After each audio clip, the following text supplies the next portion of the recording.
Picture a small German village in the late 1500s. Fog crawling through the forest, the moon barely piercing the canopy above, and somewhere in the darkness, a scream, followed by a low, hungry growl. In those days, faith and fear walked hand in hand. The supernatural wasn't just superstition, it was part of everyday life. But in Bedburg, a quiet town surrounded by woods, fear had a name whispered for centuries.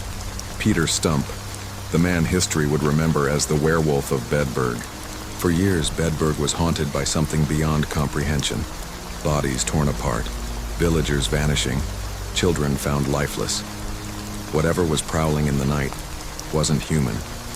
And when it was finally caught, the world would hear one of the most horrifying confessions in history, that of a man who claimed he could transform into a wolf through a belt given to him by the devil himself. But was Peter Stumpp truly a monster? Or just a victim of fear, faith, and the madness of his time? Tonight we'll dive deep into the chilling true story of the Werewolf of Bedburg, one of the darkest and most terrifying legends ever recorded. Before we begin this descent into horror, make sure to hit the like button, leave a comment, and subscribe to the channel. That helps me a lot to keep bringing you true dark stories like this one. The year was 1589. Germany was torn apart by war, religion, and famine.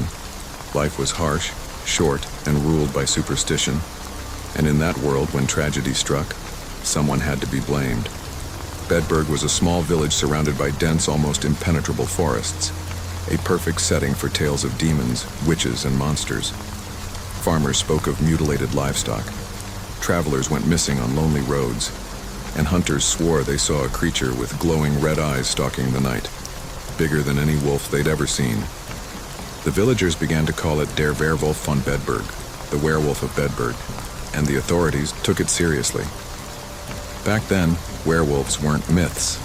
They were real threats, and could be hunted, captured, tried, and executed. It started around 1582. At first, livestock were found slaughtered in grotesque ways, as if ripped apart by claws larger than any animal known to man. Then, it escalated. Children began disappearing. Women were attacked while gathering wood near the forest's edge. Survivors spoke of a massive wolf, impossibly fast and unnaturally intelligent. Villagers organized hunts. They followed tracks deep into the woods, but every time, the beast vanished, as if swallowed by the mist. As the years passed, the terror grew. People locked themselves inside before sunset. Church bells tolled whenever screams echoed through the forest, but nothing, no priest, no hunter, no trap, could stop the killings.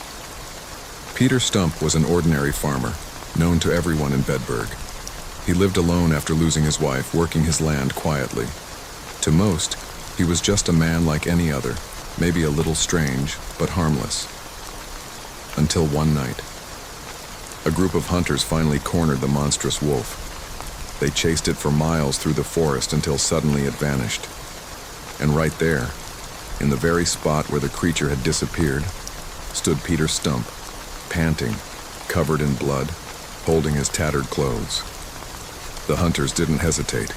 They arrested him on the spot, and what followed was a nightmare. Brought before the authorities, Peter was interrogated and tortured, a standard practice at the time. Under unbearable pain, he confessed, but his words would chill Europe for centuries. Peter claimed that years earlier, he had made a pact with the devil. In exchange for pleasure and power, the devil gave him a magical belt made of wolfskin. Whenever he wore it, he would transform into a wolf, large, fierce, and bloodthirsty. In that form, he said, he had killed and eaten 14 children and 2 pregnant women. He admitted to attacking travelers and tearing apart livestock. He also confessed to unspeakable sins, incest, black magic, and having a mistress whom he believed to be a witch sent by Satan himself.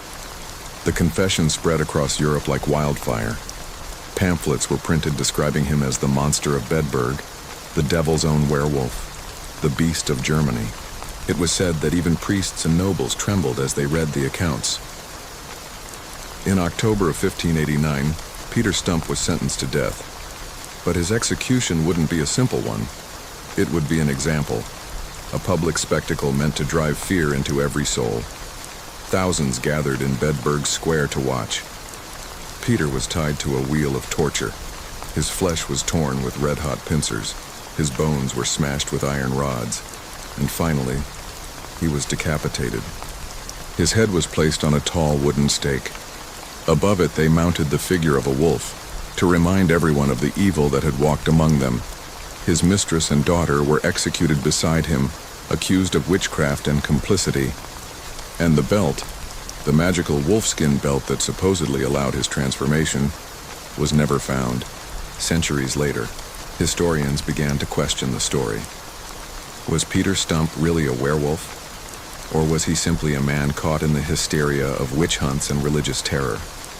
Some argue that he was mentally ill, perhaps even a murderer, whose crimes were exaggerated through torture and fear. Others believe the entire story was fabricated by church and state authorities as propaganda during the violent wars between Catholics and Protestants. But there are also those who insist something darker happened in Bedburg. Contemporary records describe bodies mutilated in ways that no human could have possibly done. And eerily, after Stumpp's death, the killing stopped. Did they execute a madman, or did they destroy a monster? Over 400 years later, the legend of the Werewolf of Bedburg still haunts Europe. Peter Stumpp is remembered as one of the first documented werewolves in Western history. His story became the blueprint for countless tales of shapeshifters and beasts hiding beneath human skin. And to this day, in the forests around modern Bedburg, locals whisper that when the moon is full, you can still hear it, a deep, distant howl echoing through the trees, as if something ancient still waits to hunt again. So what do you think? Was Peter Stumpp truly cursed, or just a man destroyed by superstition and fear? If this story gave you chills, don't forget to leave a like, subscribe to the channel, and share this video with your friends who love dark, real-life horror stories. And tell me in the comments, was he a monster or a man consumed by darkness? Thanks for watching, and until next time, stay in the light.